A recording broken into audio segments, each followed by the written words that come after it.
Nama Allah Bapa, Anak, dan Roh Kudus. Ini merupakan yang dijelaskan dalam Matius 28 ayat 19 itu. Itu merupakan standar kita. Kita membaptiskan siapa saja yang percaya dalam nama Tuhan kita. Kenapa dia tiga? Itu bukan tiga Tuhan. Itu adalah bukti bahwa Tuhan kita itu adalah Tuhan yang hidup, Tuhan yang berkuasa. Waktu Yesus datang ke bumi ini, dia dikenal sebagai anak Allah ataupun anak manusia karena dia mengerjakan karya keselamatan. Dia naik ke surga, yang turun sekarang adalah Allah Roh Kudus. Jadi itu adalah pribadi Tuhan yang sama. Allah Bapa tetap di surga, tetapi bukan ada perbedaan. Itu adalah pribadi Tuhan yang luar biasa. Dia tetap di surga, tetapi dia pernah lahir ke bumi ini, dan setelah dia menyelesaikan karya keselamatan, dia naik lagi ke surga. Yang turun, yang bersama dengan kita hari ini adalah Allah Roh Kudus. Jadi itu adalah tanda-tanda bahwa Tuhan yang kita sembah itu adalah Tuhan yang luar biasa. Amin. Tuhan yang hidup, Tuhan yang mampu menolong kita.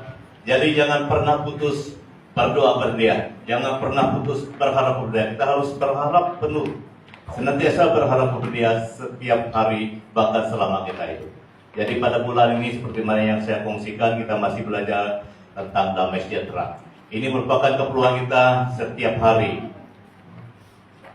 Jadi oleh itu kita akan belajar satu teks yang saya sediakan dari Matius, bukan Matius, Yohanes 14, 15 sampai ada beberapa ayat yang saya pilih untuk menjelaskan tentang ini.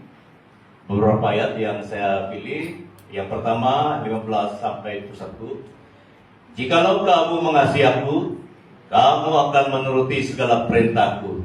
Aku akan minta kepada Bapa, dan Ia akan memberikan kepadamu seorang penolong yang lain, supaya Ia menyertai kamu selama-lamanya. Lihat, ini adalah janji Tuhan, selama-lamanya. Yaitu Roh kebenaran. Dunia tidak dapat menerima Dia, sebab dunia tidak melihat Dia dan tidak mengenal Dia. Tetapi kamu, termasuk kita pagi ini, tetapi kamu mengenal Dia sebab Ia menyertai kamu, dan Ia diam di dalam kamu. Puji Tuhan, Ia diam di dalam kamu. Barang siapa memegang perintahku dan melakukannya, dialah yang mengasihi aku. Dan barang siapa mengasihi aku, ia akan dikasihi oleh Bapa-Ku. Dan aku pun akan mengasihi dia dan akan menyatakan diriku kepadanya. Terusnya 26 dan 27. Tetapi penghibur, yaitu Roh Kudus, yang akan diutus oleh Bapa dalam namaku, dialah yang akan mengajarkan segala sesuatu kepadamu dan akan mengingatkan kamu akan semua yang telah kukatakan kepadamu. Damai sejahtera ku tinggalkan bagimu, damai sejahtera ku berikan kepadamu, dan apa yang ku berikan tidak seperti yang diberikan oleh dunia kepadamu. Janganlah gelisah dan tentram hatimu. Ini adalah satu penghiburan yang daripada Tuhan. Damai sejahtera yang Dia berikan itu adalah damai yang dapat mendamaikan kita sepanjang masa. Jadi sumber damai sejahtera itu bukan daripada dunia ini. Sumber damai sejahtera yang ada pada kita dan yang senantiasa kita alami itu adalah daripada Tuhan. Jadi kita yang percaya itu akan mengalami itu sepanjang kita percaya. Selagi kita percaya pada Tuhan Yesus, selagi damai sejahtera Tuhan itu ada. Jadi damai sejahtera Tuhan itu dapat memberi kita kemenangan, dapat memberi kita kekuatan untuk mengharungi apapun tantangan, cabaran, kesedihan, penderitaan batin kita. Dapat kita tanggung karena damai sejahtera Tuhan itu luar biasa. Damai sejahtera itu hanya di dalam Kristus, hanya bersama dengan Kristus. Di luar Kristus tidak mungkin. Itu sebabnya kita perlu terima Tuhan Yesus sebagai Tuhan dan Juru Selamat kita, seperti tiga saudara kita ini, karena mereka akan dan pasti akan mengalami damai sejahtera itu. Tetapi jangan salah pikir Apabila kita percaya, tidak akan ada kesusahan, tidak. Memang cabaran tantangan silih berganti, tapi yang membuat kita kuat adalah damai sejahtera itu. Damai sejahtera Tuhan inilah yang memberi kita kekuatan, memberi kita keyakinan yang memampukan kita melalui lembah kelemahan itu. Jadi kita perlu ingat, semua kita yang percaya perlu ingat, kita dikuasai oleh damai sejahtera. Apabila kita macamnya kurang yakin kita pada Tuhan, biarlah kuasa damai sejahtera-Mu itu terus dinyatakan dalam hati, supaya saya tidak pernah kurang semangat untuk melalui kehidupan. Jadi ini adalah sesuatu yang perlu kita ingatkan untuk diri kita sendiri. Apabila kita macamnya kurang yakin, lemah semangat, down kata orang itu, kita harus berdoa, Tuhan, saya mau kuasa damai itu terus dinyatakan dalam hati. Dengan sembahyang tahu. Jadi dikuasai damai sejahtera. Bagaimana kita dan siapapun boleh dikuasai oleh damai sejahtera Tuhan ini? Dari firman Tuhan ini kita akan melihat bagaimana kita senantiasa mengalami itu. Ada 3 perkara. Yang pertama, bagaimana damai sejahtera Tuhan itu kita alami, kita rasakan dalam hidup ini. Kita perlu mengasihi Tuhan. Ini yang perlu kita pertahankan. Kita harus mengasihi Tuhan. 15 dan 21. Jikalau kamu mengasihi aku, kamu akan menuruti segala perintahku.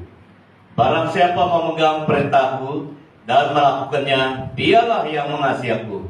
Dan barang siapa mengasihi aku itu adalah Tuhan Yesus, ia akan dikasihi oleh Bapakku, dan aku pun akan mengasihi dia dan akan menyatakan diriku kepadanya. Jadi untuk mengalami kuasa damai sejahtera Tuhan itu, Bapak Ibu saudara-saudari, kita harus terus senantiasa mengasihi Tuhan. Jikalau kamu mengasihi aku, kamu akan menuruti perintahku. Jadi tanda kita mengasihi Tuhan adalah kita menuruti perintah. Perintah itu apa? Perintah itu secara bahasa yang sederhana adalah firman Tuhan. Melakukan firman Tuhan. Jadi kalau kita melihat kehidupan zaman rasul-rasul, waktu kebangunan Tuhan ini terjadi, zaman Rasul Petrus, Yohanes, Yakobus, dan sampailah kepada Rasul Paulus, apa yang selalu dilakukan oleh jemaat mula-mula, mereka tekun belajar firman Tuhan, pengajaran rasul-rasul. Kenapa mereka perlu belajar pengajaran daripada rasul-rasul? Pengajaran rasul itu adalah pengajaran firman Tuhan. Karena itulah yang membuktikan bahwa mereka mengasihi Tuhan. Mereka tekun berdoa, mereka tekun dalam ibadah di dalam keluarga, dari keluarga kepada keluarga yang lain. Kita membaca dalam Kisah Rasul, mereka saling mempedulikan satu dengan lain. Jadi itu sebabnya kita mengadakan kelompok share dan sebagainya. Kadang-kadang ada persekutuan doa di sini, dan kadang-kadang ada jemputan buat kebaktian di rumah-rumah. Itu juga kita praktikkan karena kita mau supaya semua anggota gereja senantiasa ingat firman Tuhan. Jadi untuk melakukan firman Tuhan itu adalah satu keharusan yang harus menjadi kebiasaan kita sebagai anak Tuhan. Jadi Yesus katakan, jikalau kamu mengasihi aku, kata Yesus, kamu akan menuruti segala perintah. Menuruti segala perintah itu adalah menuruti firman Tuhan. Seperti sharing saya pagi ini, kalau kita menyatakan bahwa kita adalah orang yang sungguh-sungguh mempertahankan kuasa damai itu dalam hidup kita, kita harus melakukan firman Tuhan. Kalau kita melihat apa yang dilakukan oleh Timotius juga sebagai orang yang percaya, dia juga percaya karena panggilan daripada Rasul Paulus. Dia mengenal Yesus melalui pelayanan Rasul Paulus. Jadi Timotius juga taat belajar dan memberitakan firman. Jadi untuk mempertahankan damai itu dalam hidup kita, jangan lupa belajar dan melakukan firman Tuhan. Sebagai bukti kita mengasihi Tuhan, kuasa damai itu akan terus menguasai kita, karena firman Tuhan itu dapat menjawab segala persoalan kita. Saya tahu termasuk kami pastor-pastor memang ada banyak persoalan, banyak masalah, memang banyak apa yang kita perlu selesaikan. Kita tidak boleh selesaikan persoalan kita dengan kekuatan dan hikmat kita sendiri. Kita akan dapat keluar ataupun menyelesaikan masalah itu dengan firman. Itulah Yesus katakan, menuruti segala perintahnya. Apabila kita menuruti perintahnya itu, menuruti firman-Nya, dari sanalah kita boleh keluar dari masalah kita. Jadi apabila kita keluar dari masalah kita, damai sejahtera Tuhan akan terus menguasai kita. Kenapa Yesus mau kita menuruti perintahnya? Supaya kita dapat ditolong. Bahasa yang sederhana, supaya kita ditolong oleh Tuhan. Karena perintah Tuhan itu, firman Tuhan itu adalah jalan Tuhan menolong kita. Jadi Bapak Ibu saudara-saudari, kita biasakan diri terus belajar firman Tuhan. Tangaya telepon.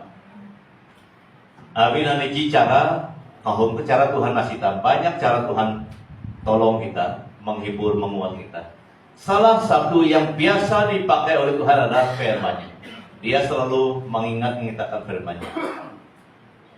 Jadi itu yang pertama. Kenapa dan bagaimana kita boleh mengasihi Tuhan? Karena dari sanalah Tuhan boleh menghiburkan kita, menguat kita. Barang siapa mengasihi dan melakukan perintah Tuhan, dia dikasih Bapa, dan aku menyatakan diriku kepadanya. Jadi dia akan menyatakan diri kita kepada kita yang mengasihi dia dan melakukan perintah Tuhan itu. Jadi kalau kita melihat pengalaman Paulus waktu dia dalam pelayaran dari satu tempat ke Roma, sebenarnya dia mau menuju ke Roma untuk dihadiri, untuk diperhadapkan kepada Kaisar. Kaisar itu kalau istilah sekarang itu adalah raja yang terbesar dalam kerajaan Roma. Boleh juga dikatakan presiden hari ini. Dan Paulus mau bertemu dengan Tuan Kaisar itu. Tetapi di tengah jalan ada bencana yang mereka hadapi dalam kapal, ada gelombang yang besar. Tetapi Tuhan selalu hadir dalam kehidupan Paulus dengan menyatakan sesuatu yang perlu. Itulah dia katakan, karena tadi malam, kata Paulus, seorang malaikat dari Allah, yaitu dari Allah yang aku sembah sebagai miliknya, berdiri di sisiku. Dan ia berkata, jangan takut Paulus, engkau harus menghadap Kaisar. Dalam apapun Tuhan tetap menyertai Paulus. Ini kelebihan kita yang mengasihi Tuhan dan melakukan firman-Nya dan memberitakan firman Tuhan. Tuhan selalu hadir. Jadi kalau kita melihat kehidupan kita yang sebelum ini, memang ada tanda-tanda Tuhan menyertai kita karena kita adalah orang yang mengasihi Tuhan dan melakukan firman. Jadi Tuhan selalu memberi kita petunjuk, memberi kita penghiburan, memberi kita hikmat. Jadi kalau saya ingat pengalaman saya secara pribadi dan bersama dengan keluarga, dan mungkin kamu juga, Tuhan selalu menggunakan message firman itu. Daripada itulah Tuhan selalu mendorong, memberi damai kepada kita. Dan waktu kami di satu tempat penginjilan, kami pernah melayani satu keluarga yang baru percaya, dan dalam pergumulan saya berdoa, Tuhan, apa yang saya perlu sampaikan kepada keluarga yang baru ikut Engkau. Dan Roh Kudus selalu menyatakan message-message yang spesial yang perlu kita sampaikan. Jadi itu menurut keperluan pada masa yang diperlukan. Ini pengalaman yang saya alami dan mungkin kamu alami. Apabila kamu berdoa, minta petunjuk daripada Tuhan, apa yang kamu perlu sampaikan, apa yang perlu kamu nyatakan, Tuhan selalu menyatakan itu melalui Roh Kudus-Nya, dan diterangkan adalah firman Tuhan. Jadi waktu saya merenung apa yang perlu saya sampaikan kepada keluarga yang baru ikut Tuhan itu, dan Tuhan mau saya sampaikan tentang gembala dan domba. Gembala dan domba, supaya mereka mengerti ada sesuatu yang mengembalakan mereka. Ada pribadi Tuhan yang selalu menjaga mereka. Karena pada masa itu mereka baru ikut Tuhan. Jadi mereka perlu kenal siapa yang mereka percaya dan siapa yang menolong mereka setiap hari.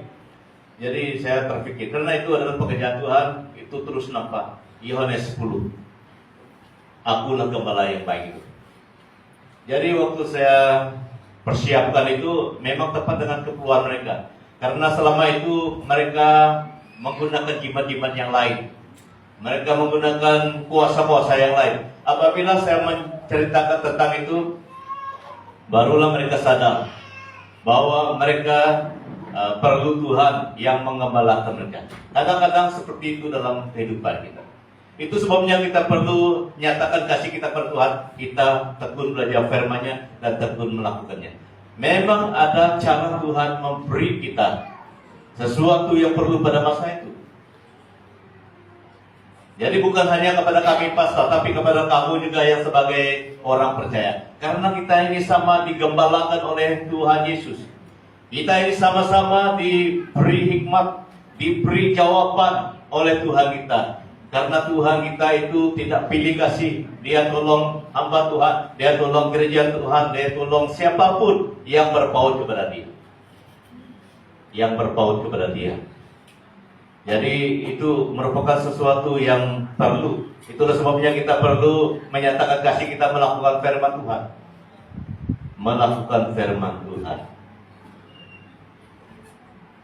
Jadi yang kedua, yang kita perlu lakukan ataupun yang perlu kita sadar adalah untuk mengalami damai itu kita harus tahu bahwa kita dipimpin oleh Roh Kudus.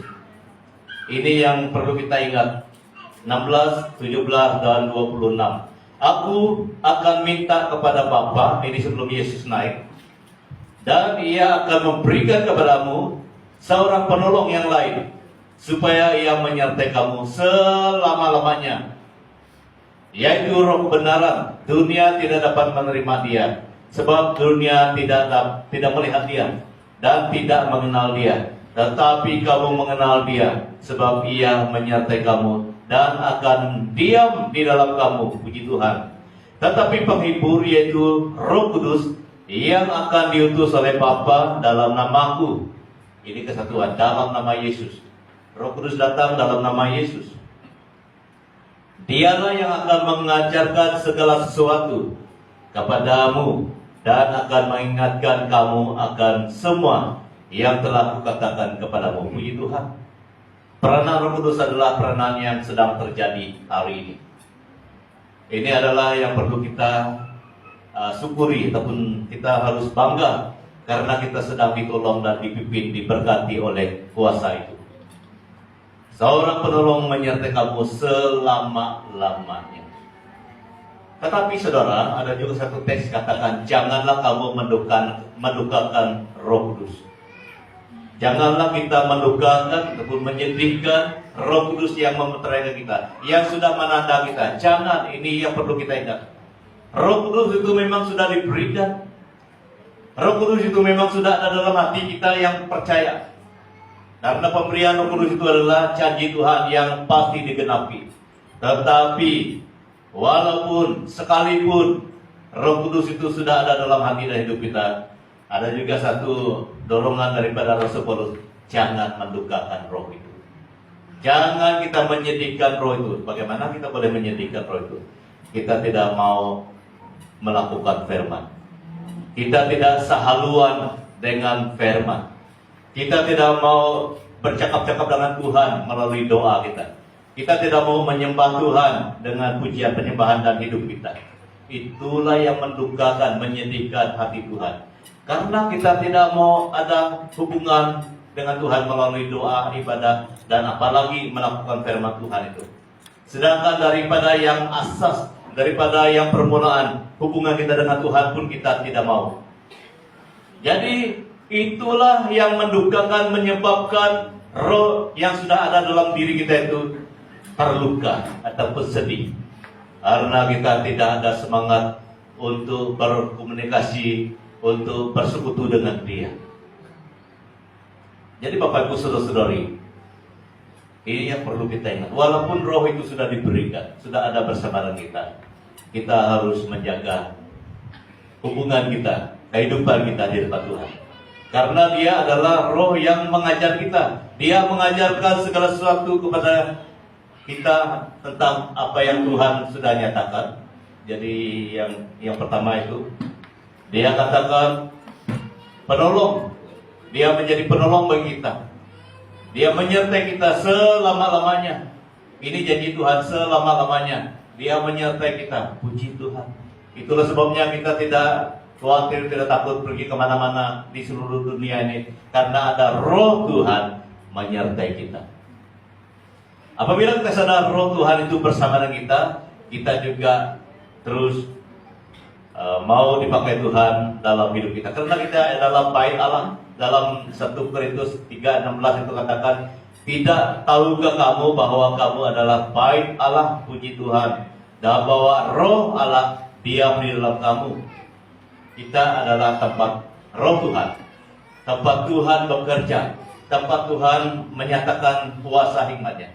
Jadi kita tidak perlu khawatir apabila kita tercabar bagaimana kita mau melayani orang, bagaimana kita mau menjadi saluran berkat kepada orang. Kita percaya itu adalah pekerjaan Tuhan melalui kita. Saya banyak berpikir tentang itu, bagaimana kita boleh melayani. Karena waktu saya dipanggil Tuhan dan pergi sekolah Injil, saya memang terus bergumul itu pada mula-mula saya pergi sekolah Injil. Tetapi waktu terus belajar firman Tuhan, rupa-rupanya yang membuat orang tersentuh, yang membuat orang bertobat itu bukan pasta, bukan hikmat kita, bukan kekuatan karunia kita. Karena ada roh menyertai kita, roh itulah yang menyentuh hati orang-orang yang kita layani. Petrus berkhotbah, 3.000 orang bertobat itu bukan hikmat Petrus, bukan kekuatan Petrus. Petrus tidak ada kuasa bekerja dalam hati 3.000 orang, tidak ada kuasa. Jadi yang berkuasa bekerja dalam hati 3.000 orang itu adalah kuasa Roh Kudus. Kalau kamu pelajari betul-betul dalam firman Tuhan sampai ke hari ini, jadi yang menjadi sesuatu yang luar biasa melalui pelayanan kehidupan kita itu bukan kita, tetapi roh yang bersama dengan kita. Amin. Roh yang bersama dengan kita. Dari sana barulah kita tidak sombong.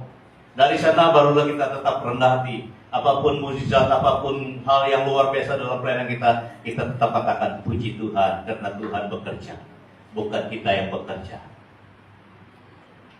Kita hanya alatnya Tuhan. Itu sebabnya kita harus kenal Dia, kita harus mengenal bahwa Dia menyertai. Dia menyertai. Siapa yang menyertai kita itu adalah kuasa Roh Kudus. Dan Dia diam dalam kita, karena kita adalah bait Allah.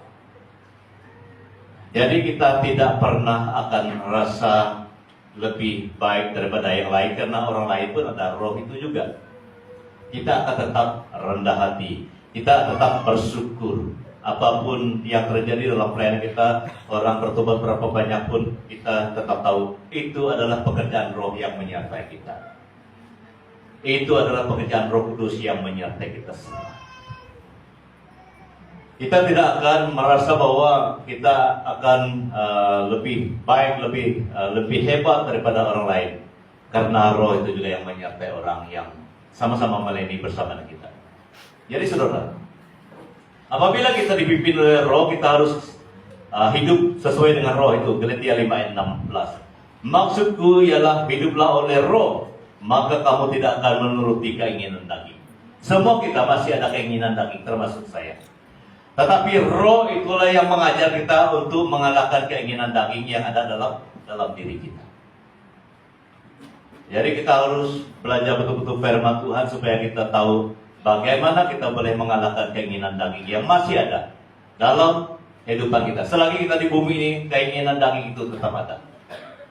Pendeta berapa kali pun dia, dokter berapa banyak pun dia tetap dikuasai oleh keinginan daging. Jadi tidak ada seorang manusia pun yang sudah lepas daripada keinginan daging itu kalau dia masih di bumi ini. Kalau dia masih di bumi ini memang tetap keinginan daging itu masih menguasai. Tetapi bagaimana kita boleh mengalahkan keinginan daging itu, kita harus berserah. Aku berserah, berserah pada kuasa Roh Kudus. Karena hanya Dialah yang boleh memberi kita kekuatan untuk mengalahkan keinginan daging yang masih ada.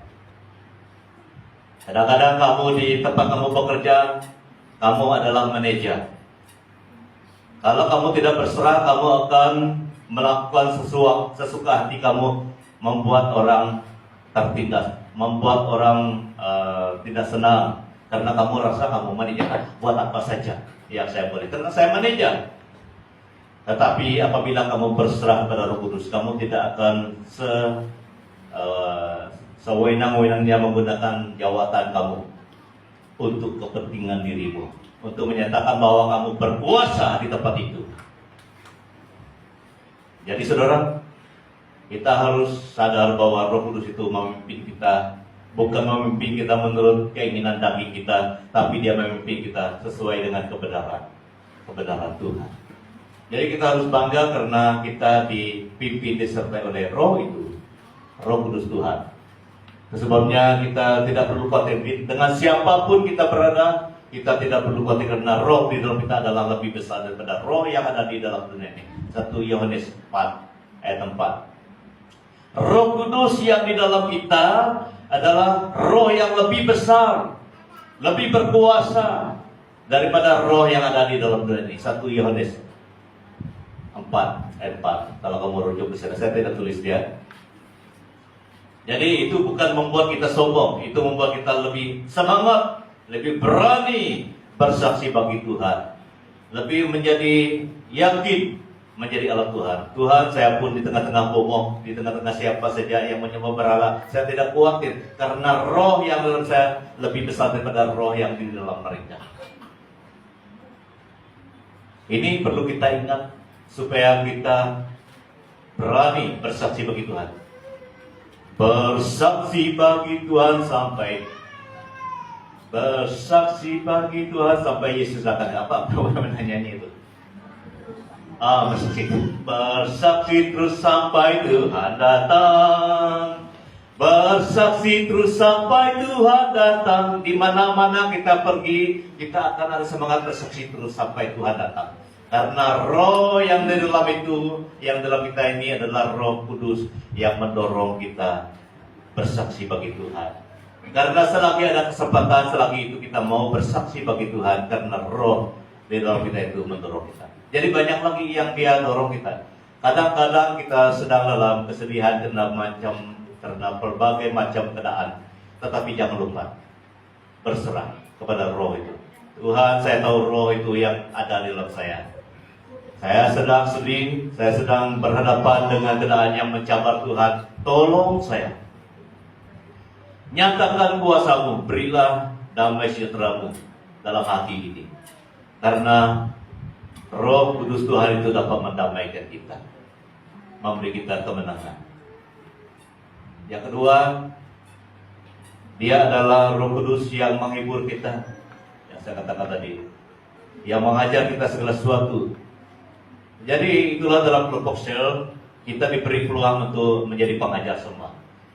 Apabila kita mulai dari kelompok sel itu dengan pelajaran apa saja, termasuklah pelajaran yang baru ini, kita ikutlah yang biasa kita lakukan, kita rujuk kepada Tuhan, kita baca bersama-sama. Roh yang di dalam kita itu yang banyak menolong kita. Jadi sebenarnya kami yang pastor-pastor ini tidak terlalu lebih pintar daripada kamu. Yang kelebihan kami banyak belajar sejarah, tapi roh yang di dalam kita itu sama.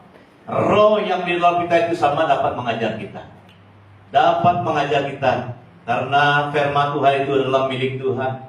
Itu sebabnya kita perlu terus berani mengajar ataupun menyatakan firman Tuhan, karena roh yang di dalam kita itu yang mengajar kita segala sesuatu yang pernah dinyatakan oleh Yesus, yang pernah disampaikan oleh Yesus. Itulah dalam 1 Korintus 2 ayat 10. Karena kepada kita Allah telah menyatakan oleh roh, sebab roh yang menyelidiki segala sesuatu, bahkan segala sesuatu yang tersembunyi dalam diri Allah. Dia menyatakan rahasia yang daripada Tuhan Allah. Rahasia daripada Tuhan Allah itu termasuklah firman itu. Firman Tuhan. Itu sebabnya rema itu datang dalam diri saya berapa tahun yang sudah. Karena saya kadang-kadang khawatir bagaimana melayani. Tetapi satu pencerahan daripada Tuhan itu dalam hati saya, bukan hari ini tapi sudah lama waktu kami di Baram. Kamu hanya melakukan apa yang kamu lakukan. Saya akan melakukan apa yang tidak dapat kamu lakukan. Seperti kurang lebih seperti itu di dalam hati saya. Itu adalah pekerjaan Roh Kudus yang mengingatkan saya. Dia mengajarkan segala sesuatu yang tidak dapat saya kenal. Oleh karena Roh itu lebih pintar daripada saya. Roh itu lebih pintar daripada kita. Jadi dia dapat melakukan dan menjelaskan yang lebih banyak lagi. Baru saya sadar, oh puji Tuhan. Karena Roh Kudus itu yang memberi banyak informasi, memberi banyak penjelasan kepada kita. Ini yang harus kita bangga, saudara. Sebagai gereja Tuhan, siapapun kita, jangan kita katakan hanya pendeta pastor saya yang tahu firman. Tidak, kita semua seharusnya tahu firman itu karena Roh itu yang mengajar kita, Roh Kudus. Roh Kudus juga yang mengajar pastor-pastor, Roh Kudus juga yang mengajar jemaat Tuhan, Roh Kudus mengajar kita semua. Amin. Roh Kudus itu adalah di dalam kita semua. Roh Kudus itu adalah pemberian Tuhan kepada semua orang percaya. Semua kita adalah orang percaya, dia ada di dalam kita. Jadi saya berani katakan seperti ini supaya kita lebih semangat lagi. Terus semangat lagi. Menyatakan bahwa Roh itu dapat melakukan yang tidak dapat kita lakukan. Dan apabila kamu menghadapi apapun, berdoalah kepada Tuhan Yesus. Karena dia, Roh yang datang itu adalah Roh yang datang dalam nama Yesus. Seperti mana yang kita baca yang awal tadi. Jadi memang dari doa kita melalui nama Yesus, itulah Roh itu akan beroperasi lebih jelas lagi. Janji Tuhan. Orang yang dialami oleh damai sejahtera Tuhan itu akan percaya janji Tuhan. Ini yang pasti.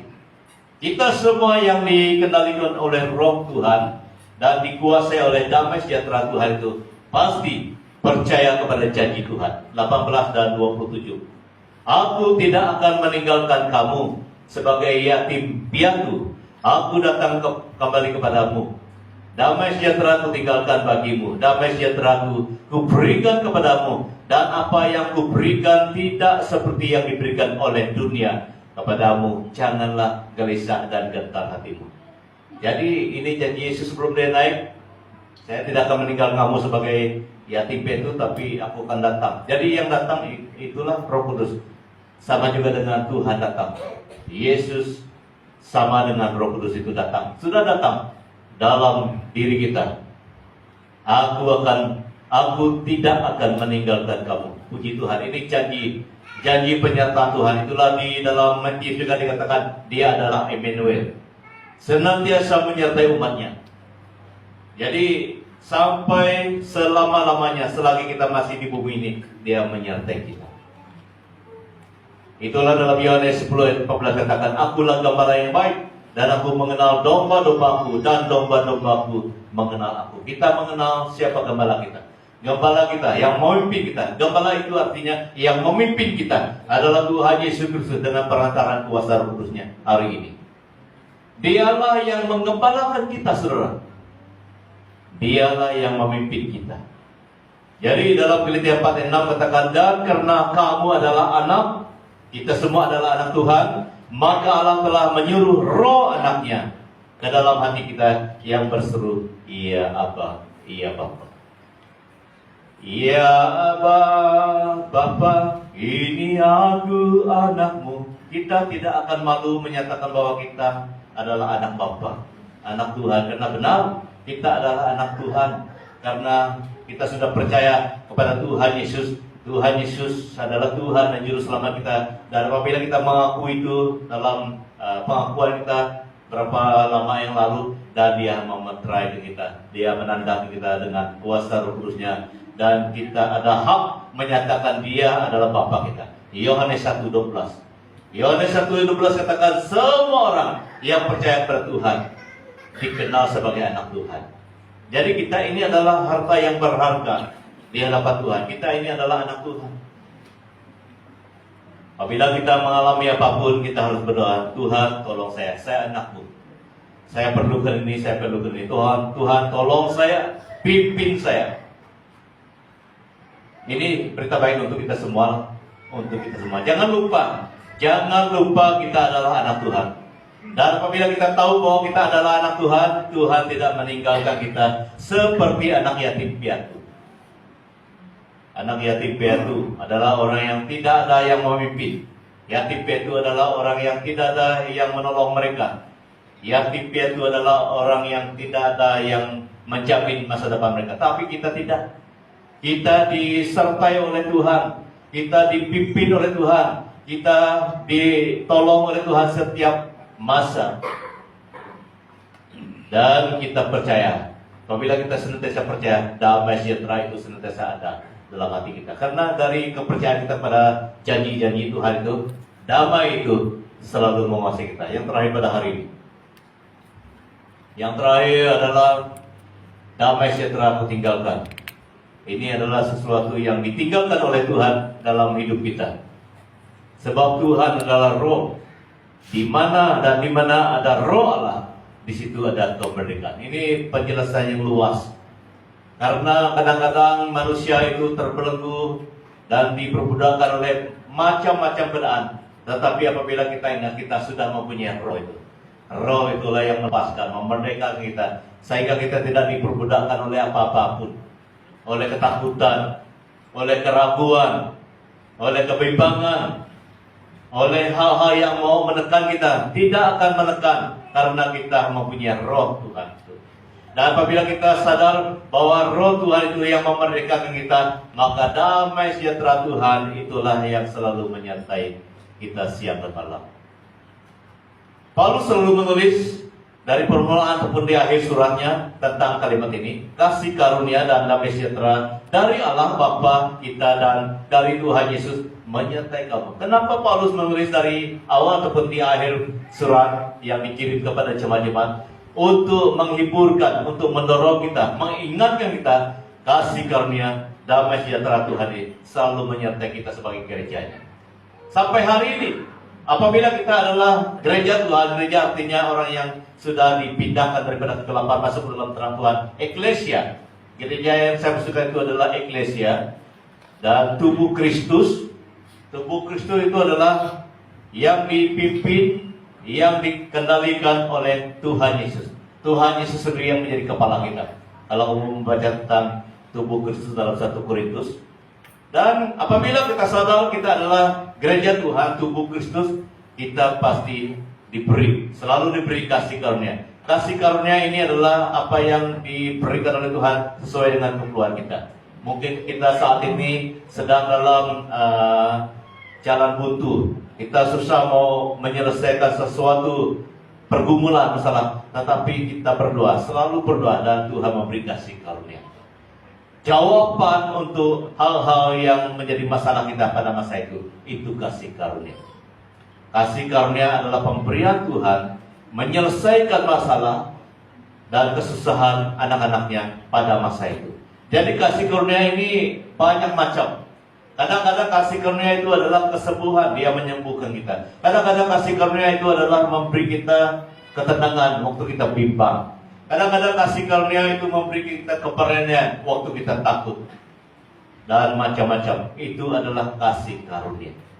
Apa yang Tuhan berikan, menjawab, menolong kita dalam apapun yang menjadi kesusahan pergumulan kita. Puji Tuhan. Jadi Tuhan tidak pernah meninggalkan kita. Dia selalu menyertai kita dalam kasih setia dan kuasa. Jadi ini yang kita belajar hari ini. Kita harus ingat bagaimana kita mau mengalami kuasa damai itu. Kita harus mengasihi Tuhan dengan melakukan firman-Nya. Dan bagaimana kita selalu dikuasai oleh damai sejahtera itu, kita ingat bahwa kita sedang dipimpin oleh Roh Kudus Tuhan itu. Semua orang yang percaya, yang sudah mengaku Yesus sebagai Tuhan dan Juru Selamat, pasti dimeteraikan oleh Roh Kudus dan dipimpin oleh Roh Kudus. Dan bagaimana kita boleh mengalami damai sejahtera itu? Kita percaya pada janji Tuhan. Banyak janji Tuhan dalam firman-Nya. Kita perlu percaya supaya kita menjadi tenang dan ada pengharapan, ada keyakinan di dalam Tuhan. Mari kita berdoa. Tuhan Yesus, kami sangat percaya Engkau adalah Tuhan yang sangat mempedulikan kami.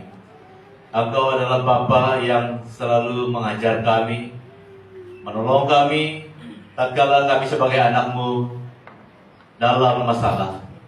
Tuhan tidak pernah meninggalkan kami seperti anak yatim piatu. Anak yatim piatu tidak ada yang menolong mereka, tidak ada yang mempedulikan mereka, tetapi kami tidak. Kami senantiasa dipimpin, dipelihara oleh Engkau sebagai Bapa kami, sebagai Tuhan kami. Tuhan Yesus, Engkau melihat apapun yang kami sedang hadapi. Hari ini hamba-Mu sekali lagi menceritakan, mengkhotbahkan tentang damai sejahtera. Nyatakan damai sejahtera-Mu Tuhan dalam hidup kami, dalam hati kami. Mampukan kami untuk terus mengasihi Engkau Tuhan, mengasihi Engkau dengan melakukan firman-Mu. Ingatkan kami Tuhan Yesus akan Roh Kudus-Mu yang sudah memeteraikan kami, supaya kami semakin berani dan tetap berani menjadi alat-Mu, menjadi anak-Mu dimanapun kami berada. Karena Roh-Mu itu banyak peranan, banyak tugas yang menolong kami dalam kehidupan ini. Mungkin ada di antara kami yang dalam kesedihan, kedukaan, apapun masalah, Roh Kudus itulah yang dapat menyelesaikan, menolong kami, mengingatkan kami akan janji-Mu. Tuhan, kami perlu percaya janji-Mu. Janji-Mu itu adalah jawaban daripada semua masalah persoalan hidup kami. Janji-Mu itu adalah iya dan amin. Janji-Mu itu tidak pernah Engkau lupakan. Janji-Mu itu adalah Engkau berikan selama kami masih hidup di bumi ini, dan akan kami terima sepenuhnya di dalam kerajaan surga.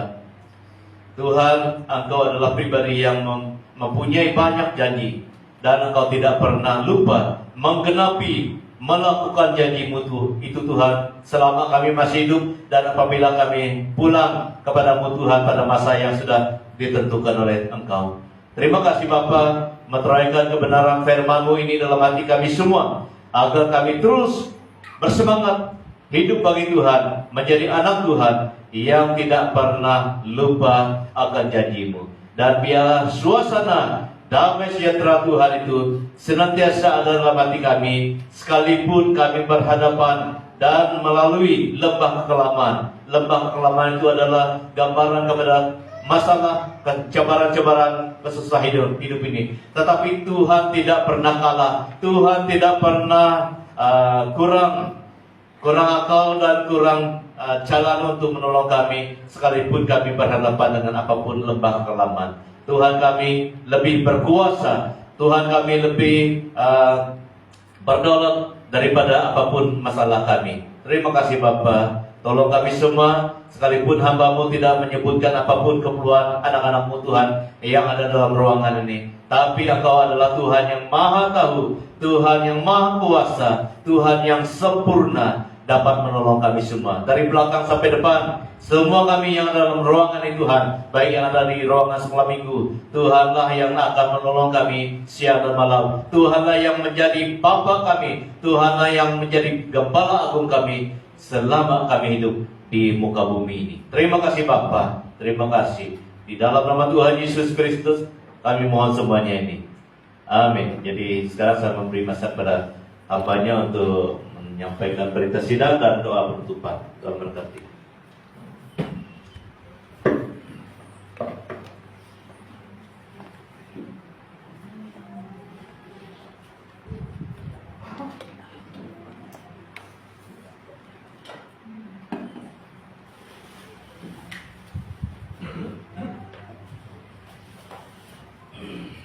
Kalau terus 11